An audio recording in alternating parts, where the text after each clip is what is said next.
I'd like to call upon the second speaker of the day, none other than Shri K. Vasudeva Rao, President, Bhaktivedanta Institute, Kolkata, India. Shri K. Vasudeva Rao is an alumnus of the prestigious IIT Kanpur, Computer Science 1998. He is currently the president of Bhaktivedanta Institute. He is one of the major contributors to the Bhaktivedanta Institute's publication and also the editor of Bhaktivedanta Institute's reputed annual journal, Savijnanam, Scientific Explorations for a Spiritual Paradigm. He travels widely across India and abroad, creating awareness regarding the interface of science and spirituality among young academic and professional circles. His deep interest is in the foundations of mathematics, the foundations of computer science and logic, and its relation to the nature of consciousness, nature of reality, as well as ancient Indian text has led him to meet and interact with renowned scholars at Harvard, Princeton, Stanford, and MIT. He has delivered numerous talks on computer science and spirituality. Under his able guidance and supervision, more than 10 national conferences, 2 international conferences, and over 100 seminars and workshops on science and spirituality have been organized by the Institute in the past decade, which includes contributors from more than 20 Nobel laureates and world-renowned scholars. In addition, over 200 papers have been published by the Bhaktivedanta Institute. He was a former Global Council trustee of the United Religions Initiative.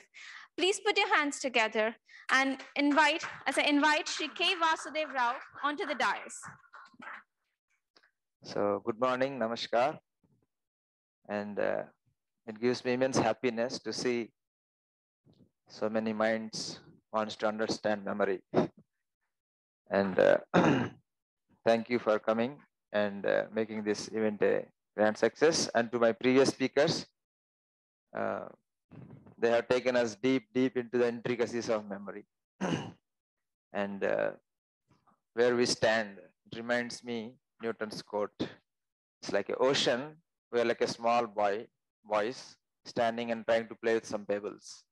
That is the state of the art as far as the brain is concerned. Brain really looks like an ocean. It's beyond our. So I will make a little attempt to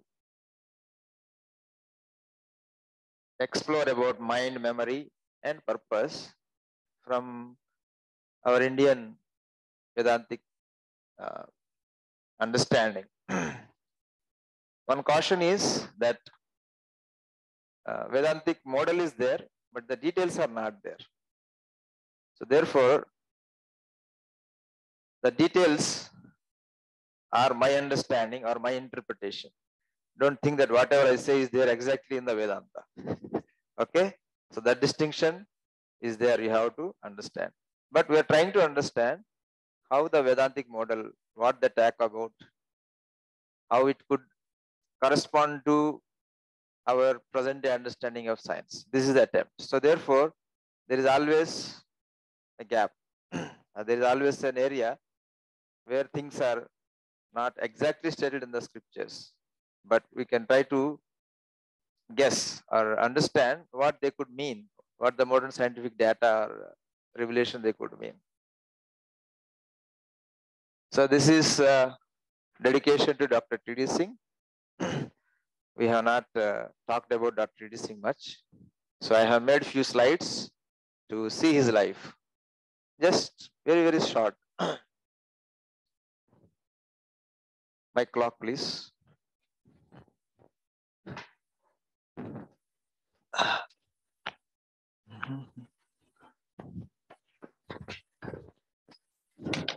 So time is important because so to summarize Dr. T.D. Singh's life is a quote from Richard R. Ernst. He says, Dr. T.D. Singh represents a perfect role model how citizens and in particular academics should think, feel, and behave. So to have such kind of remark from a Nobel laureate is no ordinary achievement. From a humble boy born in Manipur, small village, going to America and becoming a scientist, saint, and pioneering science, spirituality, and to remain humble and to receive such kind of compliment is no ordinary achievement. So let us all celebrate Dr. T.D. Singh for his role model. He is role model to the saints, he is role model to the students, he is role model to the scientists, he is also role model to the Nobel laureates. So he is from Manipur, is a rich in cultural heritage, a lot of devotional and spiritual culture, like any state in India, but they have very good arts. Then he went on to University of California, did his PhD, and then he joined.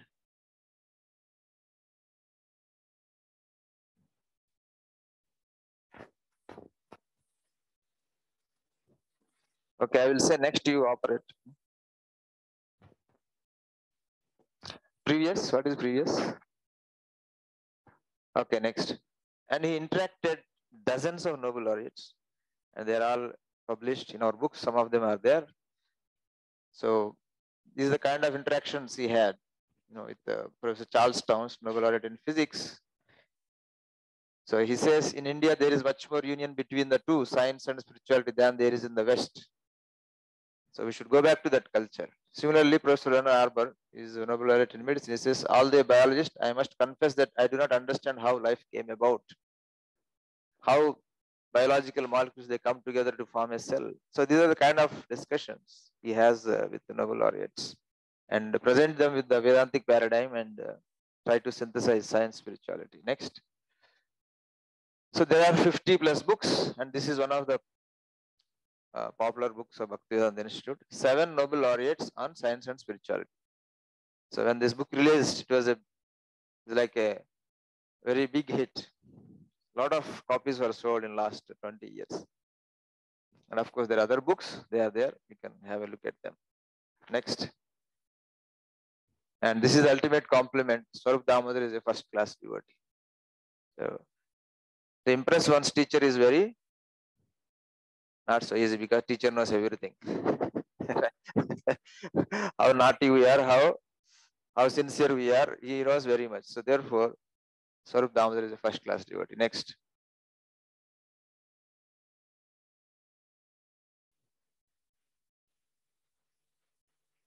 So I start with mind. What is actually mind?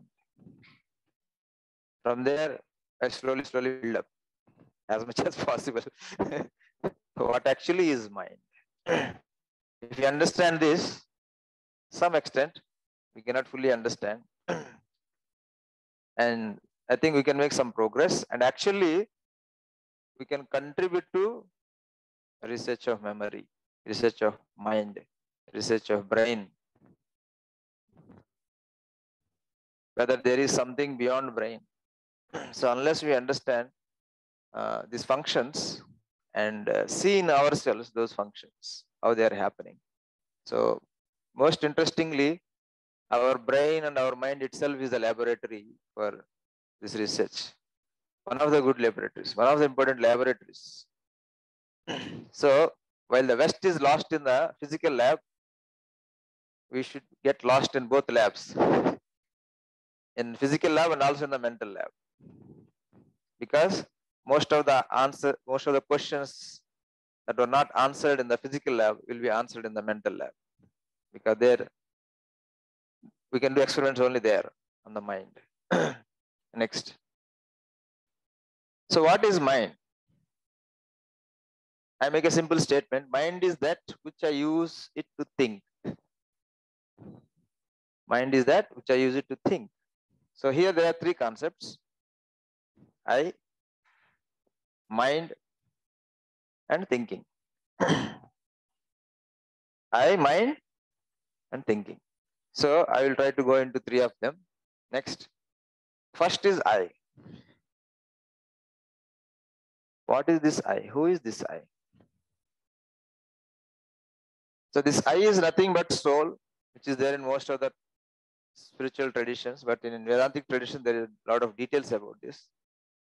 This I is nothing but the soul, that is the self. Who are you? You are the soul. You are the person. The person is the soul. What is this soul? It is made of spirit, right? When we think about some object or something, we say, what is it made of? Right? Or if there is a nice new item in the prasadam, we'll ask, what is this made of? Right? So similarly, what is this soul is made of? Soul is made of spirit. There is a substance called spirit, which is different from matter. What is the difference? Is the consciousness. The difference between matter and spirit is a consciousness.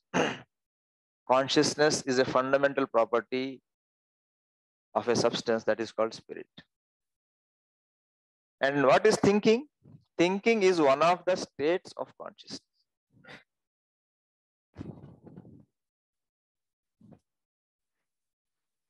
Consciousness is being aware, right? Being conscious of something. So thinking is one of the conscious states. Next. So you are clear what is I? I is soul, according to Indian Vedantic tradition. Next. And it is referred in our literature as Chit Kana, particle of consciousness. So the soul is fundamental particle of spirit. Right? Like matter, no? In the beginning of physics, what we did, we trying to dissect, trying to see what is the fundamental unit of matter. Right? First we thought atom. That's why we named it as atom, which is indivisible. But to our disappointment, atom is not really atom. There is further, it can be divided further. But in spirit, in case of spirit, there is fundamental unit of spirit, that is soul, that you cannot divide. Period. That is the axiom, or that is the basic knowledge of Gita. Nainam chindanti shastrani. No weapon can break soul, because it is a fundamental spirit, fundamental unit of spirit. Okay, particle means has size or other qualities which we understand. So next. So then what is difference between soul and consciousness? Right? Many times we get confused. We use interchangeably brain, mind, consciousness, soul, everything same for everything, but there is a difference. Next. Consciousness to soul is the same as what charge is to electron. Understand? So electron is a particle. Charge is one of the properties of the particle. Right? Similarly, soul is a particle. Consciousness is the property. So electron can be called as particle of negative charge. Right? Particle. But there is the only particle which has negative charge. If any other thing has negative charge, if you go to the foundation, there is electron there. Right? Sometimes we have negative ions. That is because there are more electrons in the atom. So fundamentally, this is the fundamental particle of negative charge. So similarly, soul is a fundamental particle of consciousness. So we can understand. Soul is not only, like electron is not only charge, there are other properties. It has mass, it has momentum, or it has other properties. So soul, consciousness is not the only property of the soul. There are other properties. It has its shape, it has its other aspects are there. Size. Next. So consciousness, what is consciousness? Consciousness has these functions: thinking, feeling, willing, identity are all states of consciousness. Okay? So these are all states of consciousness. Thinking, feeling, willing, identity, our sense of identity. These are all conscious They're all conscious of these things. So therefore, they're all conscious states. Next. If, then what is mind? If thinking is state of consciousness, then what is mind? Next. If thinking is a function of consciousness, then what does mind do? What is mind doing? Right? Generally, we think mind is thinking. Now, there is mind that is thinking. Next. In reality, I am my thinking, but I am not my mind. I am my thinking. I am not my mind, because mind is not thinking. I am thinking using the mind. My example is, you are going on a car to some place. Who is traveling? You are traveling using the car. Is car traveling? Car is not traveling. Car is coming with you, is taking you where you want. It is not traveling. So similarly, mind is not thinking, but it is helping you to think, or it is taking you in the route of thinking. Next. So in particular, mind is actually a polarizer of thinking.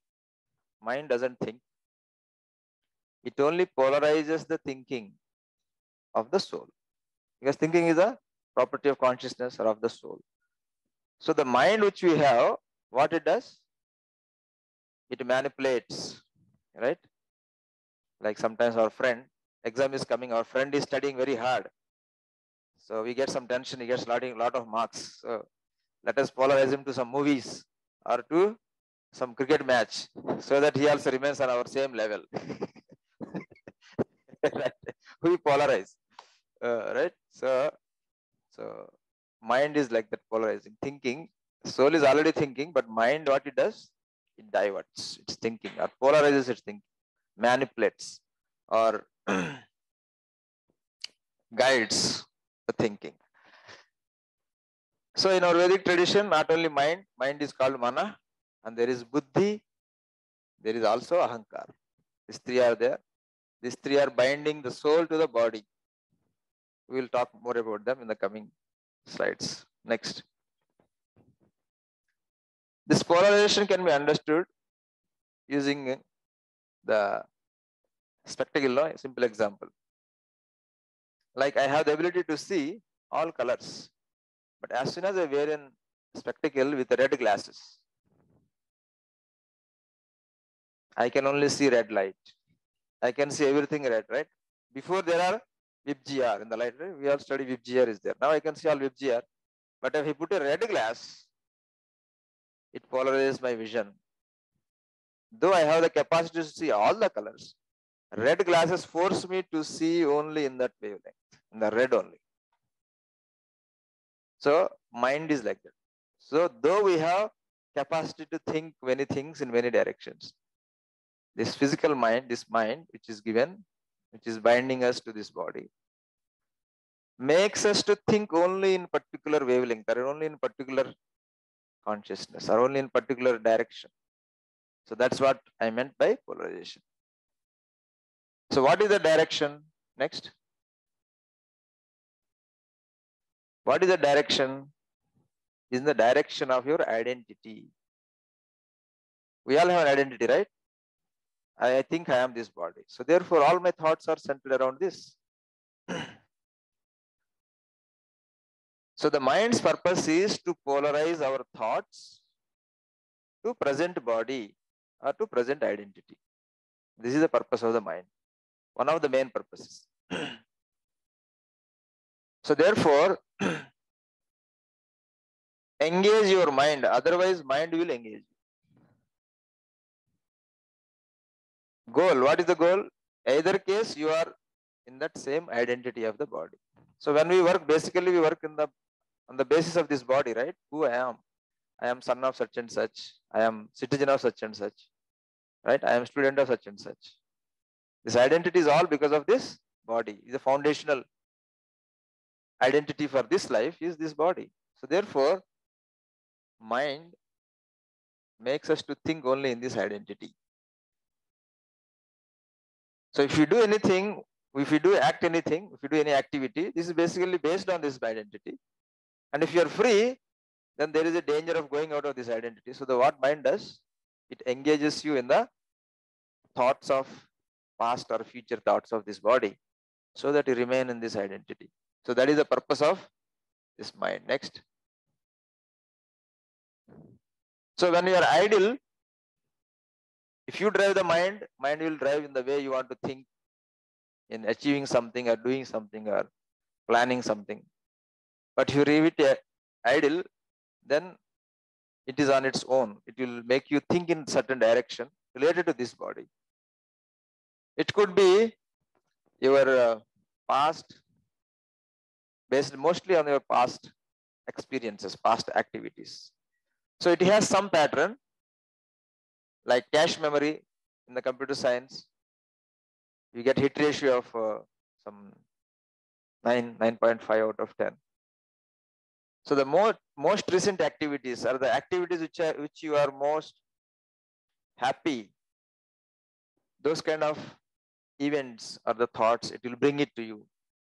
For example, you are just sitting idle. So then the thought may come that, okay, that food there is very nice. Let us go again today. Or that day you went to that movie, or you have seen to that match. Let us go there. So in this way, mind will remind us our activities. So if not, then it will bring some little past, little bit more. So it most likely to bring to our remind us our recent thoughts, our recent activities. And if you don't engage in any of these things, it may bring more from the future. What can be possible? Think about something. It will bring to some thoughts.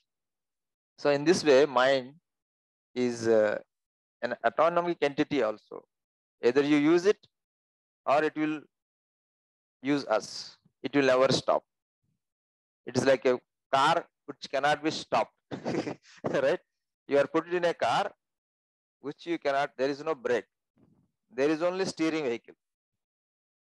That is the mind. So thoughts will never stop. Thoughts will always go on. So the only thing we have to do is whether you want to operate the steering and leave it on its own. If you leave it, then it is like this. It will bring something. So therefore, if you practice something for 14 days or 12 days, then most likely the mind is going to bring those memory to you. So therefore, what happens? That becomes a habit.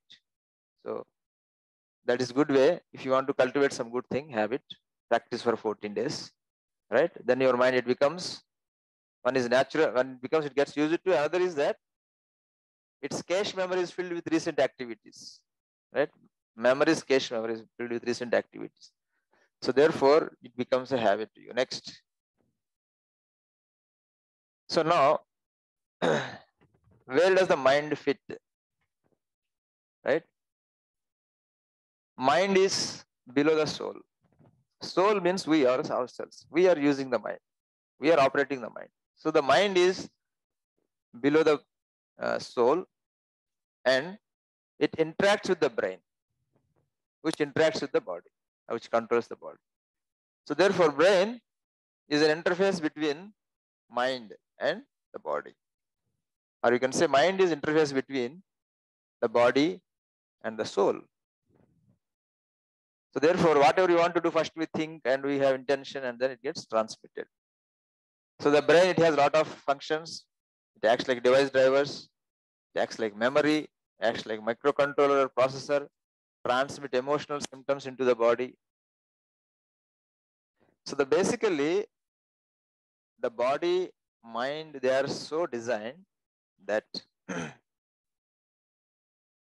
only those emotions that can be simulated in the body are the only emotions you will experience. For example, a tree cannot experience the emotions level that we experience.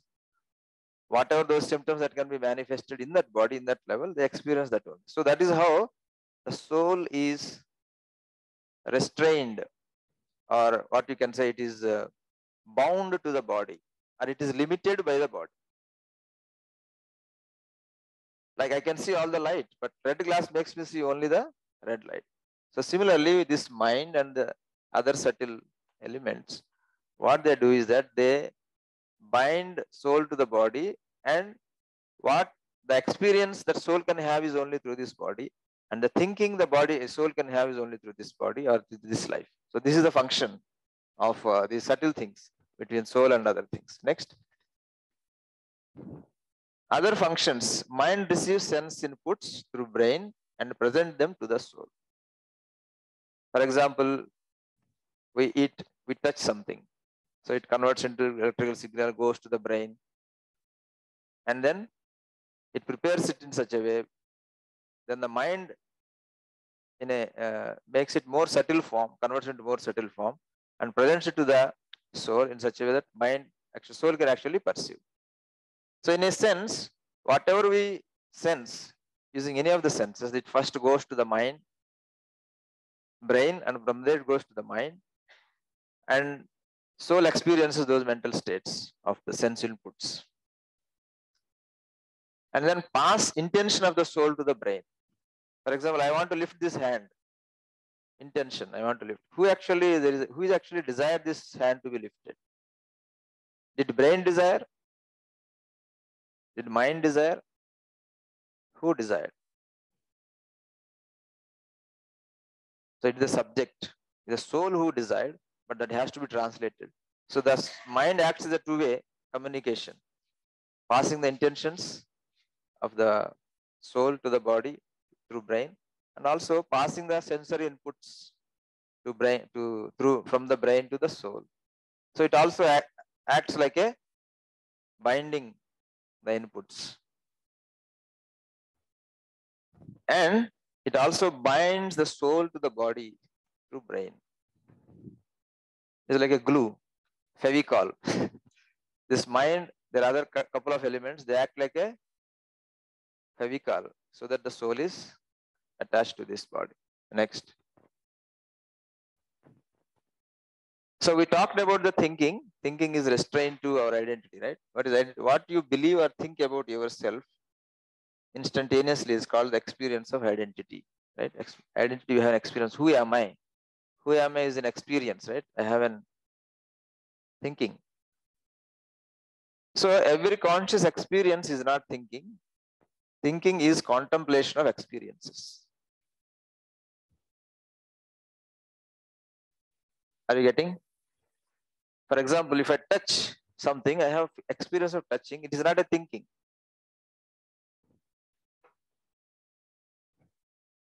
It is not thinking. It is an experience of touch sensation.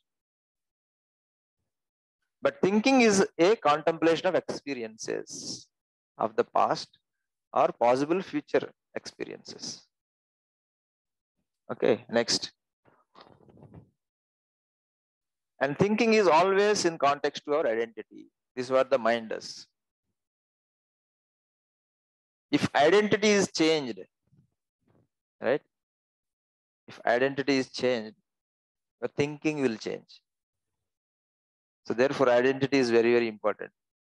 What you think about yourself, who you are, is very, very important for you, because for us, because my thinking is dependent on that. I think I'm an Indian, so therefore I think certain way. I think I am a student, so I behave in a certain way. So the identity shapes our thinking, and if you change the identity, our thinking will change. For example, in the next life, if I'm born in another country, for example, Pakistan, right? When India-Pakistan match is going on, how my thinking will be? My thinking will change because my identity has changed. I will be wishing India is defeated, right? But now I think India should win. So therefore, identity is the foundation of our thinking. Next. One example, game example, how our identity changes our thinking. When we play the game, right? All of us have some experience of playing video game, mobile game or computer game. When we play the game, we change our identity, isn't it? When you play the game, you accept a character. For example, in this game, you accept this person as a character, as yourself. That's how you play the game, right? If you don't identify, you won't play the game. You cannot play the game. So therefore, the first step we do whenever we play a game is we identify with the character. As soon as we identify with this character, our thinking immediately changes. In no time, our thinking is focused on this character, how to get gold coins, how to run on the tracks, get the gold coins, jump up and down, and how to escape the policeman. And there are also dogs running behind. So therefore, as soon as you change your identity from this body to this body, all your thinking has changed, exported immediately from this world to that world. You are here, but thinking here. So therefore, our thinking changes to the identity. Our thinking changes to our identity in the game environment context. So our thinking is always in the context of our identity. Next, why do we change identity? Why do we change identity? Any idea? Yes, sir. Huh? Due to ego. Okay, ego. Ego is identity. Ego means identity. Why do we change identity? Why do we play game? For fun. Happiness. Right? In this identity, you are not getting something. So you want to become something. So therefore, we change identity to this game and experiences. Our experience is something which we have not experienced before.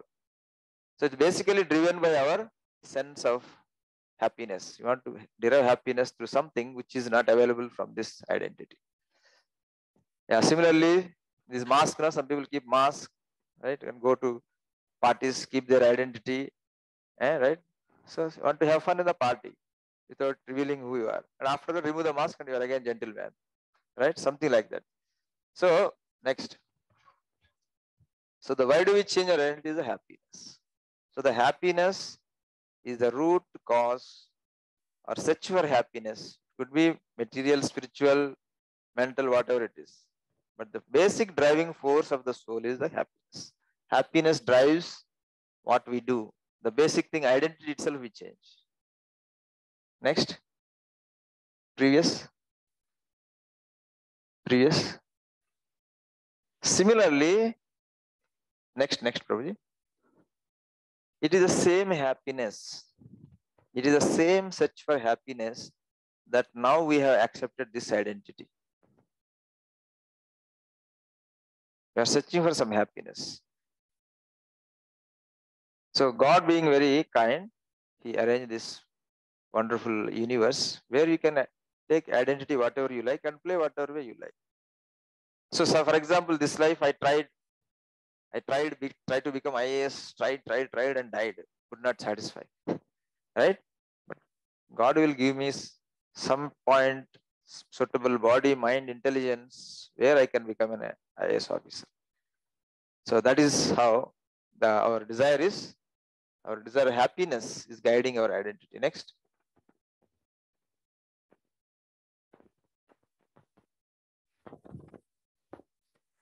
Okay, now we have last 3 days we are so much into the brain, right?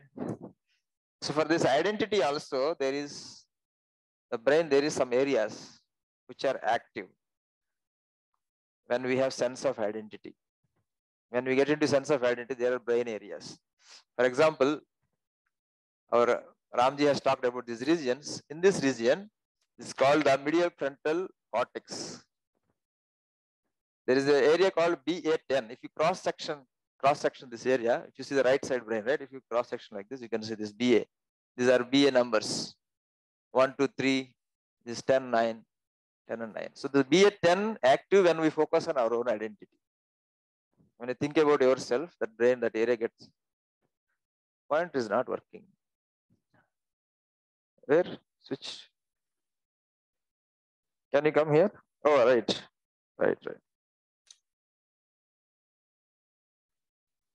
Okay. So these are 10, 9. These are the areas. So BA10 active when we focus on our identity. Similarly, BA9 is active when we focus on what others think about us.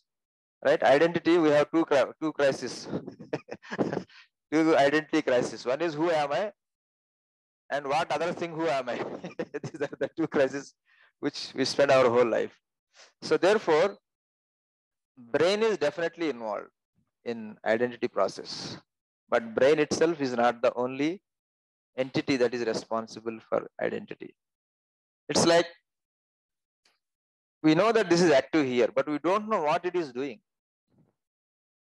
Whether it itself is creating the identity, or it is a medium, or is a control point where something else can identify with this and think about its identity.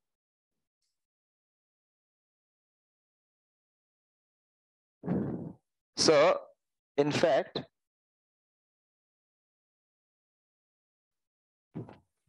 okay.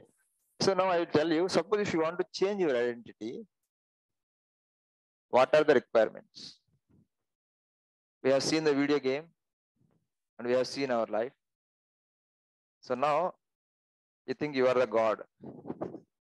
You are a designer of species or a designer of a world where you want to facilitate souls can take a new identity. So right, you have to design. So what are the requirements? First of all, you need a body to identify, and you need a world. In the game, we have a virtual world, but you need another world like this, and a way to experience and interact with our new body and the new world. You have created this character and this environment, but there should be a way that I can play this game, right? If you just design this game and you did not give an interface of keyboard and mouse, right? There is no way I can interact. So then that is not conducive for me to take to that identity. So therefore, there should be a way to experience and interact with our new body, so that by start experiencing that new body, operating it, very soon you will think that you are that body. Okay. And what are the requirements? To enjoy the game, we need to continuously remain in that identity. Okay, you have a means to identify with this game, but I need to sustain that identity, right? If I don't sustain, ever now and then I come out of the game, I cannot enjoy it. Or if one of our friends comes and disturbs, we get very annoyed. Don't disturb me, right?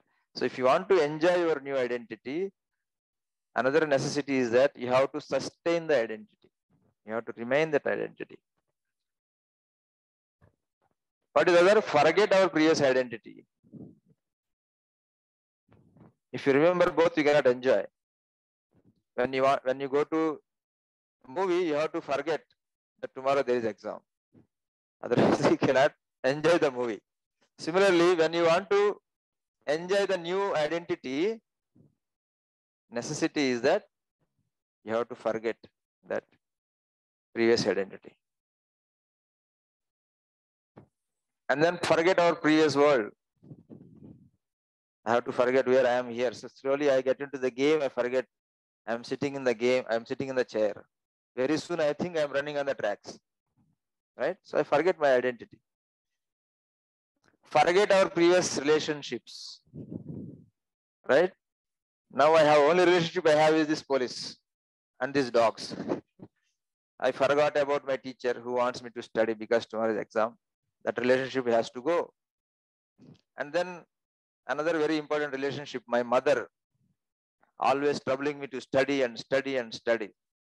So I have to forget that relationship. So what I do, I lock the door so that there is no disturbance, so that she won't come, right? Or go to somewhere where I'm inaccessible to my mother, right? So therefore, another necessity is that forget our previous relationships. Okay, what else is to forget the above? They should be replaced with the new world items. It is not that you have to just forget them. They have to be replaced with the new things in the new identity. So that's what the mind, the ego, and the intelligence, they do to make the transition. So in Sanskrit technical terms, they are called, this ego is ahankar, intelligence is buddhi, mind is manaha. So this ego is a subtle element, matter only. If you see the process of creation in Vedic tradition, material energy in the beginning is just one pure material energy. Then by the glance of the Lord God, it becomes transforms to ego. And some part of that further transforms to buddhi. Some part of that further transforms to manaha. Manaha further transforms to panchabhutas. What are the panchabhutas? Bhumi, Rappo, Analo, Vayu. Right? So pure material energy is very, very, very, very, very subtle.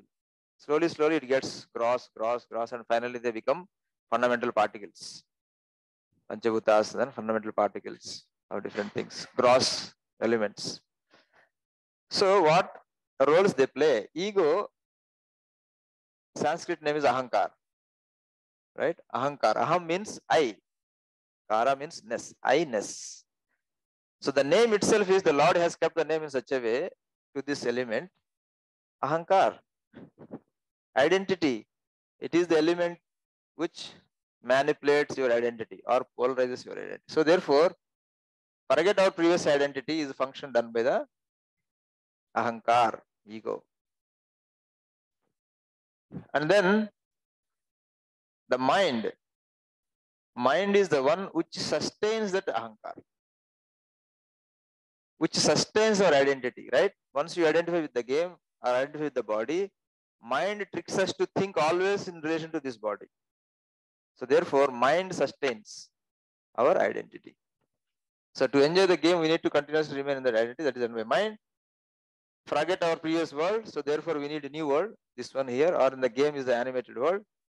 And to forget relationships, again the mind and ego, because our identity has changed.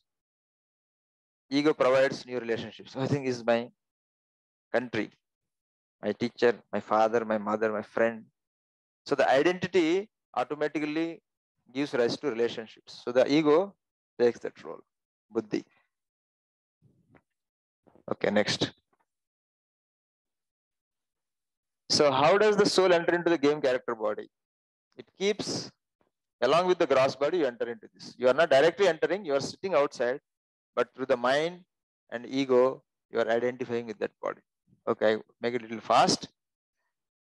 And this is the sloka, that the working senses are superior to dull matter. Mind is higher than the senses.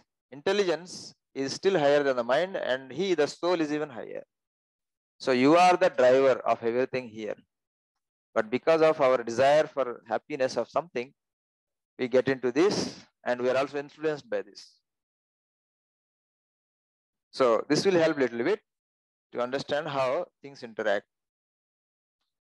So the senses, we get inputs to the brain, then brain prepares into that input into a form which mind can read it and make it in a subtle way, subtle form, and then that is perceived by the soul. Here, if you see, brain is accessed by the mind, accessed by the buddhi, accessed by the ego, because in order to restrict our identity, you need a module in the brain to attach to that, restrict to this body. Similarly, to restrict our thinking to this body, there are also modules required in this body. So therefore, brain actually acts as a computational as well as storage capacity for all this. So therefore, we find modules of identity in the brain, modules for intelligence in the brain, module for thoughts in the brain. So therefore, these subtle elements, in order to restrict our identity to this body and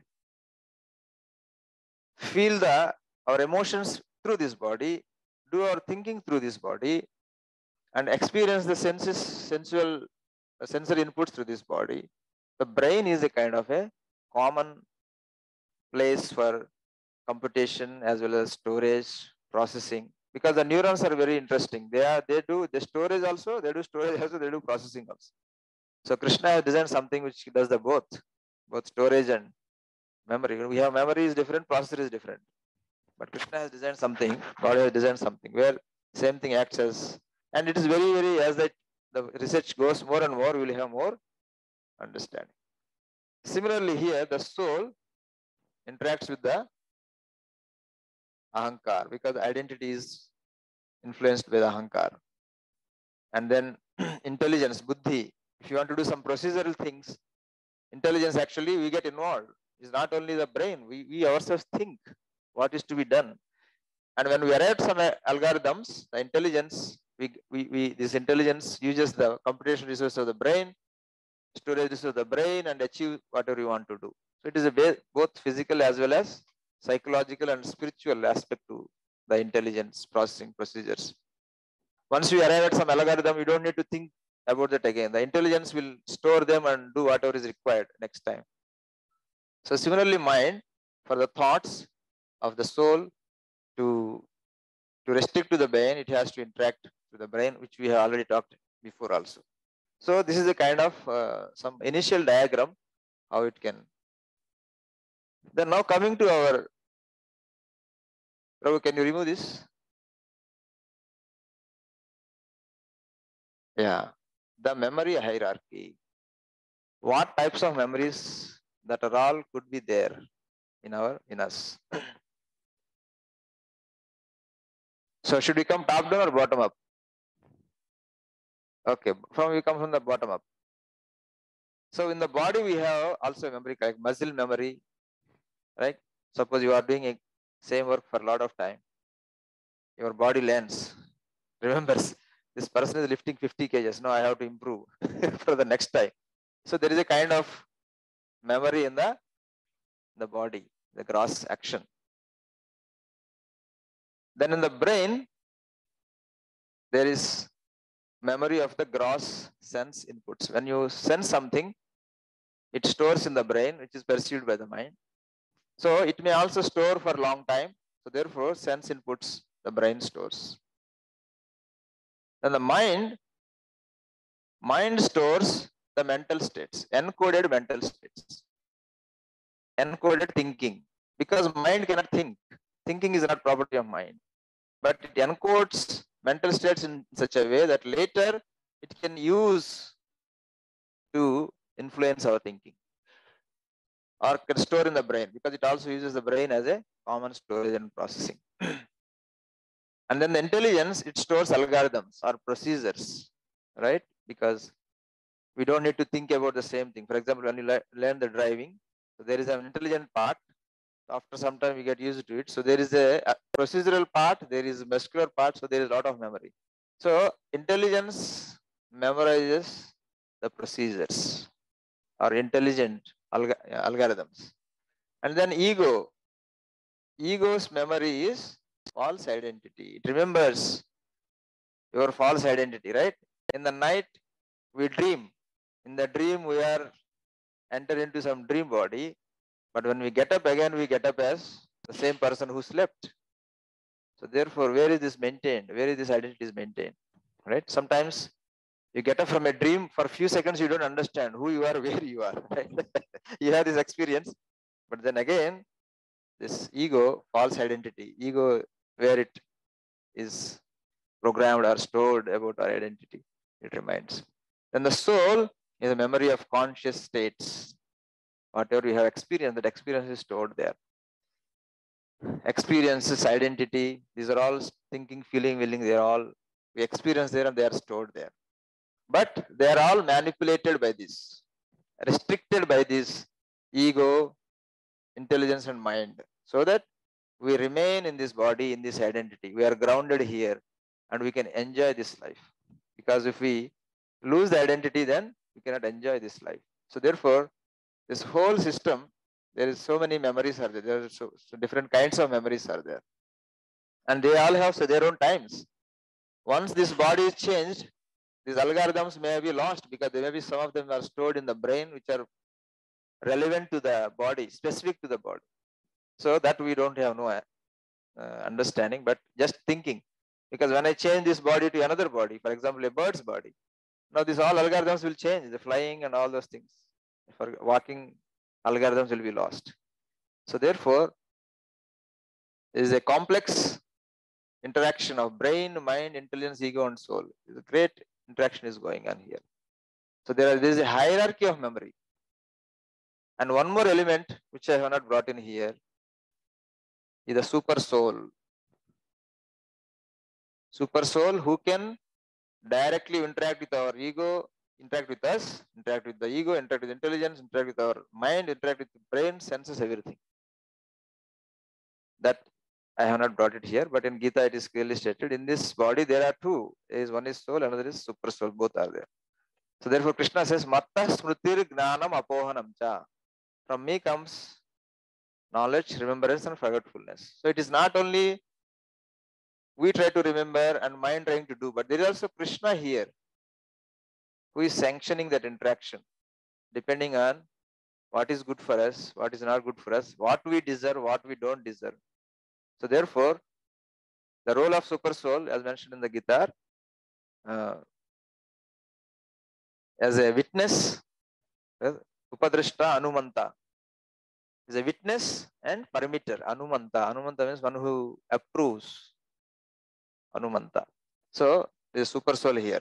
Means we are operating like a father sitting in our next to our driving with his own pedals, with his own overriding. right? When we are learning the driving school, when you go there, what you do? Driver teacher sits next to you and he has all the controls, brake, accelerator, and steering probably also. He will take you steering, but he can supersede your actions. So like that, super soul is also present in this body, so that we are granted what we want, what we need, what we deserve, what others deserve from us, what we deserve from others. There is a lot of story there. Okay, dream, we take another body. From gross body, we go to dream body. Again, we will come back in the morning. So therefore, ego is intact, keeps our identity. So similarly, in the game, we accept so many games, right? So many people playing the same game, network game. So this universe is something like that. So there are so many games, right? Our students, they play for some time, they get bored. What they do, they go to another game and they wait for next game. When is the next game is releasing? Right? Because after some time we get bored. Again, the happiness. We change identity, change the game from one to another, searching for happiness. Similarly, our present life is also a biological and cosmological simulation. Just like so many people are playing the network game with their own terminals, we are also playing here our character in this world, in this bio-cosmological simulation. And it is actually mentioned so that this material world is simulated in a very small part of the absolute world. And in this world, there are 8,400,000 different types of species are there. Depending on our nature, our desire, we will take at the end of this life. We are awarded next life, that kind of. So the Padma Purana states there are 8,400,000 species, 900,000 in the water, 2 million trees, plants, 1.1 million insects, reptiles, 1 million birds, 3 million beasts, 400,000 human species. So we go to the next body with this together. When we take another body, for example, bird's body, all these three are remained with the soul, this gross body is changed. So therefore, if we polarize our mind to God, what will happen?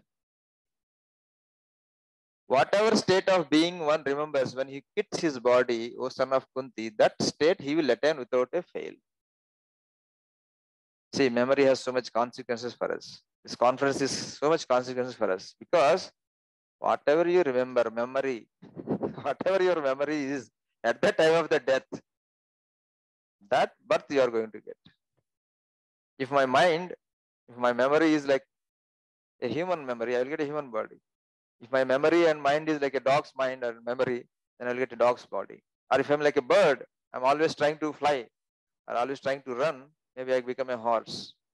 So depending on what intense desire you develop to become or to be with at the time of death, that comes to your memory, and that is what we become in the next life. And whoever at the antakalecha mam eva smaran mukta kalevaram ya prayati samadbhavam yati nastyatra samsaya. And whoever at the end of his life quits his body, remembering me alone, at once attains my nature. Of this there is no doubt. So if one remembers God, he will go to God. Therefore, spirituality is to train memory and train identity, or regain your identity, who you are. Okay, you have taken up the game and played for some time, but will you remain in that game forever? You have to come out, write exam, become successful in life, career, be happy. So similarly, we have taken this body playing this game, but this is not forever. We have to come out of this. There is a real life there. We have real family, real father, son, mother, everything is there. Friends, everything is there. And what else Krishna says? Those who worship the demigods will take birth among the demigods. Those who worship ancestors go to the ancestors. Those who worship ghosts and spirits will take birth among such things. And those who worship me will live with me. So therefore, worship is to train your memory and identity. Don't think when Pujari is doing puja, oh, it's just sentimental. No. It is to strain your memory, identity, who you are. Unless you think about God, you look at Him, you understand His life. Unless you think about Him, you cannot remember your identity, the soul's real identity. So therefore, the spirituality is training the memory, training the identity. Because if you fix your identity, then you will become free. If you come to the original identity, then you are free. So therefore, we have to realize our original identity in this life. That is the goal of human life. That we should not try to play this game forever. Okay, you play, no problem. Play your game for some time, but that is not the life. That is not the real life. We understand. You want to run on the tracks, you want to jump onto the trains. We understand, but that is not the whole life for full time. We have to come back to the real life. Similarly, this life is not the whole life. We have to come back to our original identity. So that is possible only when you become conscious of God. Like just like you are playing busy in your game, when mother comes, you wake up from the game. You regain your original identity. So similarly, God comes with the message, Gita, He comes Himself. So that to revive our identity, remember, oh, Father has come now. We have to go. That is the real idea. So therefore, Krishna says, Yadha yadahi dharmasya glanir bhavati bharata abhyudhanam adharmasya tadatmanam srijamyaham. Right. Whenever my son is playing before the exam, I will come to take him out of the game. So like that, Krishna also comes whenever we absorbed in this too much into this to wake us up. And that is called awakening. Right? With the game example, there is a space when your mother comes, you are still playing the game, you are not given up. You say, Amma, I'm coming, just 2 minutes. So at that point, you are conscious of the two identities. Your identity in the game character, your identity in the real world. So those who practice, they will come to a stage where they attain the both identities. They recollect their original identity and they are still acting here. So they quit the game. Like that is a transition period. So therefore they are called technically Jivan Mukta. He's still in this body, in this identity, but he regained his original identity. So he is already liberated. So the liberation or enlightenment is nothing but regaining our original identity or recollecting, remembering to retrieve the memory of our original identity stored in the soul wake it up, bring it to mind, bring it to ego, bring it to mind, bring it to the body, bring it to the brain, body, senses. So that is actually the spirituality, spiritual process.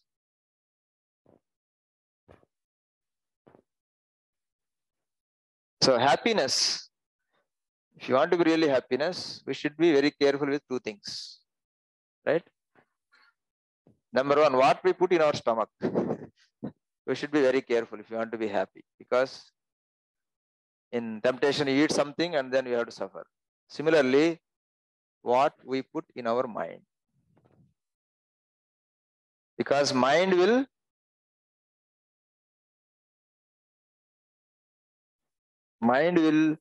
create our memory. What we put in mind, that becomes memory. Short term, long term, long term. Some things will last beyond life also. So therefore, memory is very important, and it is going to guide our destiny. So therefore, mind, your mind, mind your memory, what you are remembering, what is getting stored. So therefore, your memory is your destiny. Thank you very much. Thank you, sir, for the intriguing session. Any questions, audience? We have a lot of questions. Please pass on the mic.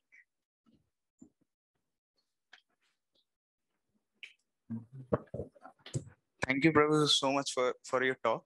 So I just had two questions. First one was, if we want to learn more about this Vedantic view of mind, what are some good books recommendations from you?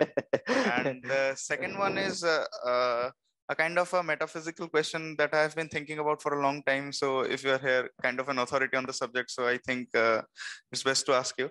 So as we all know from our scriptures, the soul is indestructible, and the memory, the sense of identity, consciousness gets transferred from one life to another.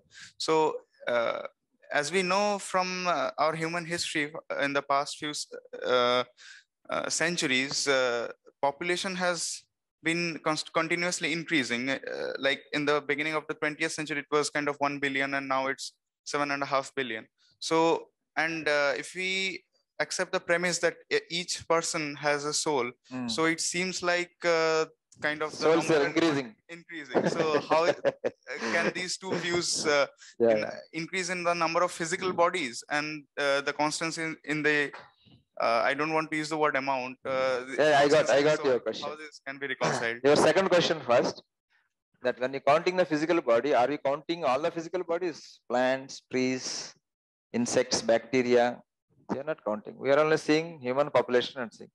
All the human population may be there in a handful of bacteria. I don't know. You are a biologist, you know better.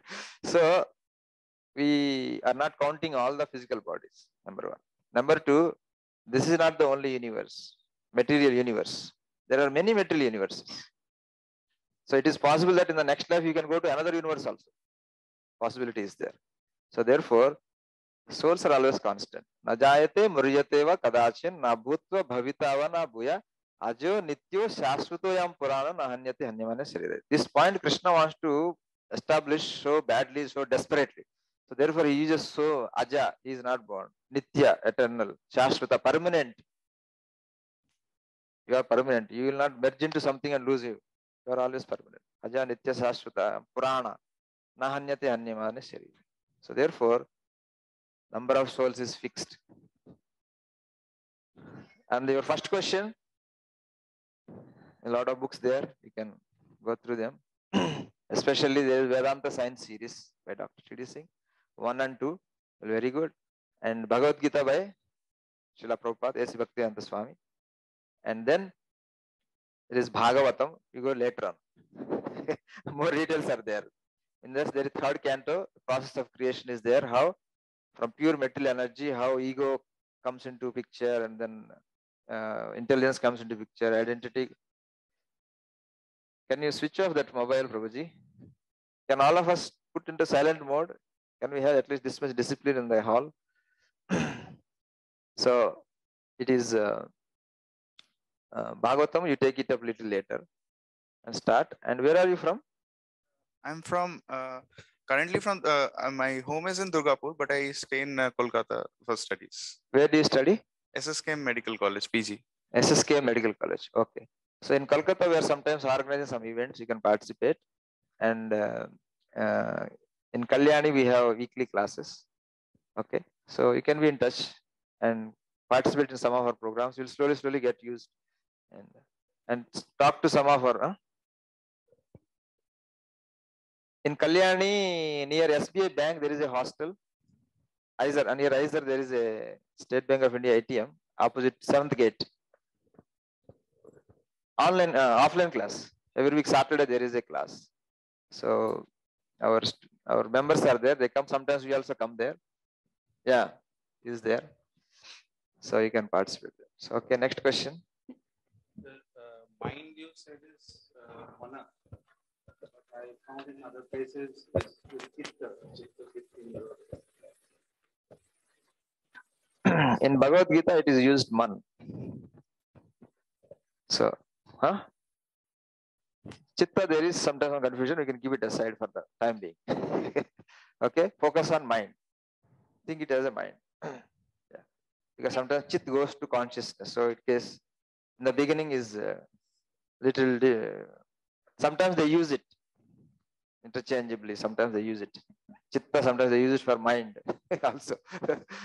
Like Atma word is used for body, for mind, for brain, for intelligence, but also soul. But once you become little familiar, they know in what context that is used. So therefore, for now, take mind as for manaha from Bhagavad. Yes. Because in the 8 elements Krishna listed, he lists mana. Kam mano buddhi revacha. So therefore, we stick to that.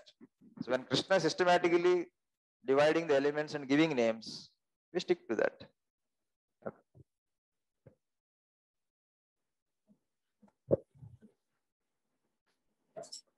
I actually, this question is a combo of previous lecture and current lecture.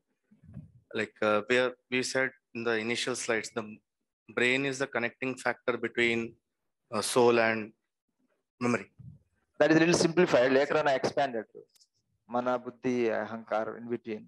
Yeah. No, I'm Yeah. speaking in terms of brain. That's the organ which is connecting the two. Right. Actually, the doubt came because we study something called the reflex action.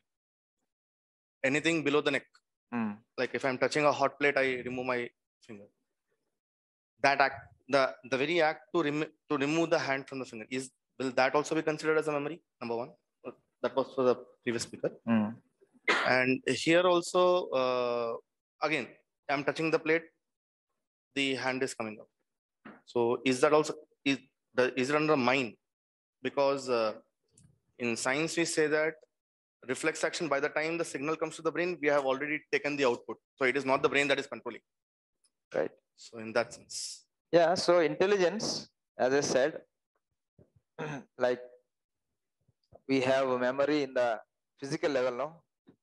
You have memory in the physical body also. Like when you do exercise, it grows, thinking that you are going to lift future, so it remembers. Similarly, this reflex action is can be implemented. Is like a procedure which is already learned. Like you can go to buddhi also. Buddhi extended to the brain, to the neurons. No, ultimately our neural system is involved. So that we can say that is extension of buddhi to our physical body. Like it has a module in the brain also, right? Which everything is not done in the buddhi itself. It uses brain also. So when you talk about brain, nervous system, it extends. So brain doesn't need to do everything here only. It can be acted maybe in the spinal cord or in the here. That possibility is there. Or Angeshwar, or you want to add something? Reflex action. Anything you have to say?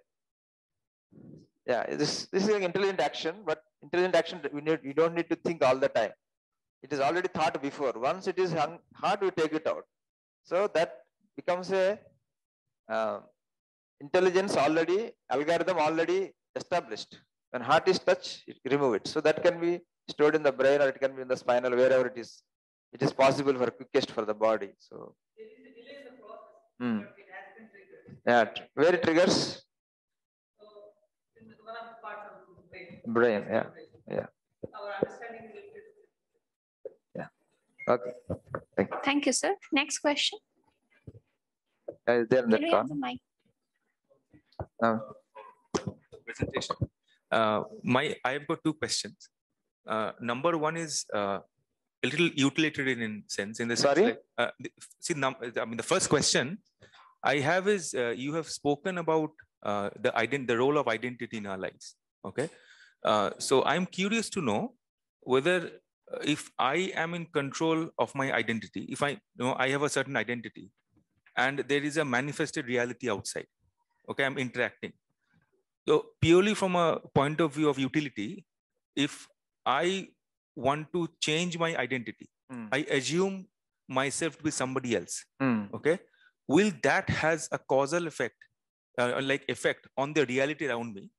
Simply put that, if a poor man assumes that he's a rich man, will it change his circumstances around him? It's a question. My first question, sir. Okay, one question at a time. So I said, no, in the game, when you design a game, it is not necessary that you create a game, a character, and you don't give control like keyboard and mouse. Like you created a game, but you didn't give keyboard and mouse. So now you have started the game, Subway Surfer. The boy has come up. So now I'm thinking this boy, but I don't have no way to control it. So therefore that identity is not sustainable. I cannot really get into that. So if I think I'm a rich man, I cannot sustain. No? So I go to airport to board a business class flight. I will not be allowed without money. Thinking itself doesn't help. It has to be actualized. Then only that identity is realized, and it should be continued. Then only it is sustained. And then only you can enjoy that life. Okay. Next question. Thank you, Swamiji. My next question is in terms of the last slide where you showed that what you remember at the time of death, we assume the next body. Now, at the level of the super soul or that ultimate awakening stage, I don't have an identity of myself. My current identity is lost. Your current identity is lost, but your identity is not lost. Okay, so your sense of identity is always there. You gain your original identity. Okay. Atma soul has an identity. Okay, is that identity similar to the human form that I have? Yes, exactly. Because we have sense of identity in the soul for ourselves, that's why that has been manipulated. To think that this body. If I don't have sense of identity, you cannot manipulate, no? Only if I have tendency to play game, then you can divert me at the time of exam. If I don't have tendency to play, you cannot divert me. So if I don't have a sense of identity, this Ahankar is not creating identity. Ahankar is only manipulating the identity. It's something else. Thank you, sir.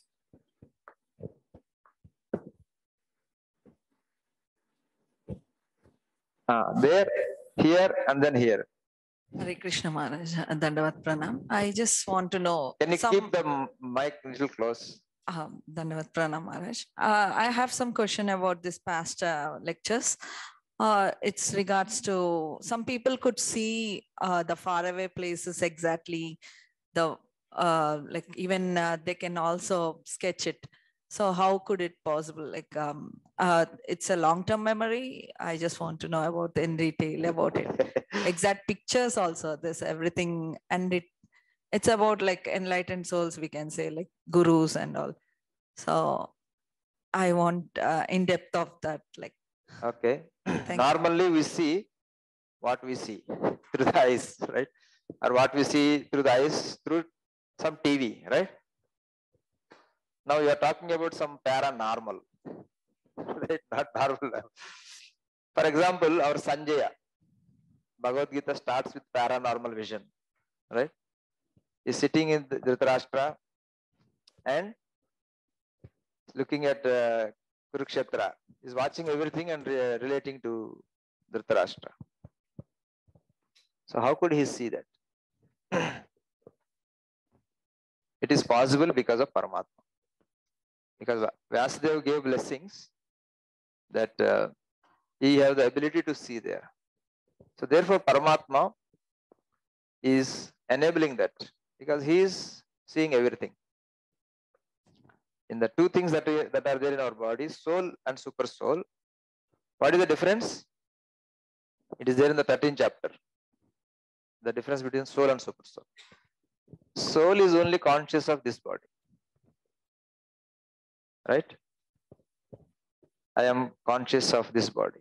If somebody pricks me, I am conscious. If somebody picks our professor, I don't feel pain. I laugh. Right? Because I don't have that consciousness. I don't feel it. But Paramatma, he is conscious of all the bodies. This is the basic difference between soul and super soul. So therefore, Paramatma has vision of everything. And if some paranormal is necessary for somebody, then Krishna gives that. But somebody not having paranormal vision doesn't mean that he is not enlightened. Enlightened person doesn't become super soul. Enlightened person becomes enlightened of his identity in relation to the super soul. So therefore, he has a connection with the super soul. Whatever he needs, super soul provides. So it is an interplay between soul and super soul. What Lord facilitates. So if somebody is having like Sanjaya, Vasudeva has been blessed. Vasudeva has blessed. So Krishna has to oblige. Because Vasudeva is literary incarnation of Krishna. Right? He is a soul also, but Krishna gave special power to write all the scriptures in the book form. So because the saintly persons, when they give blessings, Krishna obliges to do that. So these are called siddhis. You can also do some yogic processes and attain these siddhis. Anima, lagima, you can go fast and see, remain at one place. These are all kind of siddhis. You can practice some yoga process and attain. But those powers themselves are not divinity. Understand? They are not divinity. Sometimes they distract from the divinity also. Right? So for example, I get a power to see somebody's future. Then what happens? There will be weak line to see all the my jatakam, tell me what is happening. Is gone. Or I use for impressing people. So these are paranormal things are possible. They are facilitated by the nature under the direction of Krishna. Not in normal circumstances. There will be special purpose will be there, either to reward or punish or anything is possible. So that itself is not for somebody being enlightened. Enlightened could be person, very simple person. Only thing he has is Krishna or God consciousness all the time. That is the divinity. If Krishna wants, he will give him, or Krishna doesn't give him. Krishna wants, he can take that also, whatever he has. Right? Krishna can take everything. Even the last piece of land we have, he may take. So a divine person is one who is fully in tune with the super soul. Their minds are one. I mean, in tune, in line with the super soul, God, in tune with God. So those things are possible. Okay, Prabhuji here. Next, madam. Quickly. I'll just request the participants to. We will be taking just one more questions as of now. We are running out of time. Hello. Okay. So rest of the discussions we can have over lunch. Or Thank you for your nice talk first. Yes. And my question is that how we remember. So you say that it's, we remember, if there is no memory, we cannot remember, right? So memory is in brain. We say memory is in brain, but you say memory is in mind. So we remember to memory and memory, I mean through brain, and we put it in mind. Is it like that? There is hierarchy of memory, not just brain. Achha. That's what I told. There is hierarchy of memory. There is memory in the brain, there is memory in the mind, there is memory in the buddhi, and there is memory in the ego, and there is memory in the soul. So on the memory is the superset kind of thing, and all Yes. this is such a Interplay of these things, and there is also Paramatma, who is also making sure that you are in certain domains. For example, past life we don't remember. That is handled, that forgetfulness is given with the same arrangement, different body, different brain. So the mind is designed in such a way that our memories are restricted to this body, to this brain, something like that. We don't have full details there. But what we have is that from past life memories, these memories stored somewhere. Either they should be stored in our mind, or in our soul, or they are reminded by the super soul. Right? Super soul is in this life also same super soul. Last time also same super soul. God is there. So therefore, memory is not just function of brain. This is what we are trying to say. There are hierarchy of memory. And I have given example for each what they could store. These are not exactly explicitly mentioned, but by reading different passages and trying to interpret them, what they could mean. So this is not, what I gave is not absolute truth. Towards the truth.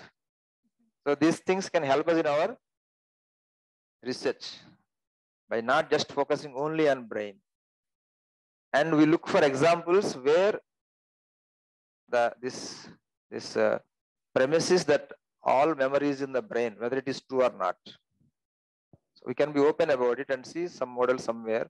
We can see where from this particular memory is coming from. If it is the same in the brain, like he gave an example, past life memories, some children they remember. They don't have the brain of the past life. How they remember? Is the question. One thing is, one easy way is to reject all the data. Either children have something or the person who is interviewing, he has some problem.